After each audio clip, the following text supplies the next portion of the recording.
Now to a NewsHour Shares, a story that caught our eye. It's very rare for a beluga whale calf to become separated from its mother.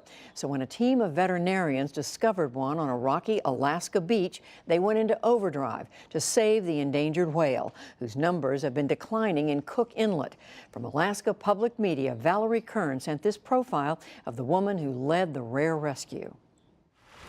I was actually out in the Cook Inlet doing a necropsy of another beluga whale, and part of the team wound up leaving the area when they spotted what they at first thought was another carcass. And so they went to check it out, and lo and behold, it was a live calf. Their first response was to try and see whether it would go back into the water, but unfortunately it wouldn't. My name is Carrie Gertz. I'm the Director of Animal Health here at the Alaska Sea Life Center. We primarily care for seals and otters, as well as walrus. So it's very unusual for us to have a beluga here. And there have only been a few other beluga calves in North America that have come in for rehabilitation. Initially, just like any kind of sick person, he was rather punky and didn't have a whole lot of energy. He obviously did damage to some of his muscles, just, bruising and whatnot from laying on a beach rather than floating in the water. And he did have pneumonia. Fortunately for this calf, we felt that he had been with mom for a little while. So he got that initial burst of antibodies and good stuff from mom. And he also had learned some behaviors, like he knew how to suckle, and he very quickly learned to suckle from a bottle, and so that helped him out in particular. The aquaria in the lower 48 have been extremely generous, sending staff and helping in numerous ways. Yes, made it all the way over here. We had to check him out. My name is Jessie. I'm from Mystic Aquarium in Mystic, Connecticut. I'm a trainer of cetaceans and pinnipeds there. But it's definitely a once-in-a-lifetime opportunity.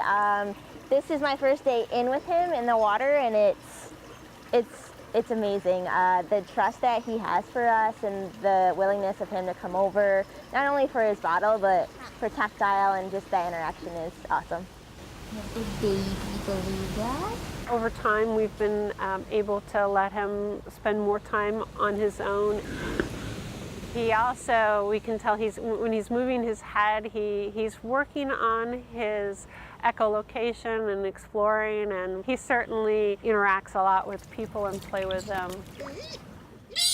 Caring for stranded animals, it's an opportunity to learn about the species and the pressures going on in the population in the wild.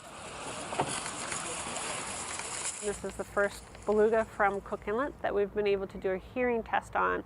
But it's also important for the greater population, for scientists and resource managers, because one of the concerns of what might be a pressure to the Cook Inlet beluga whales is their ability to hear in what's a very noisy environment.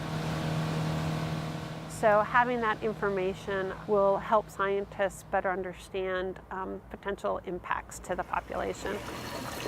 There has been interest across the nation, and we'll probably be talking about him for a very long time.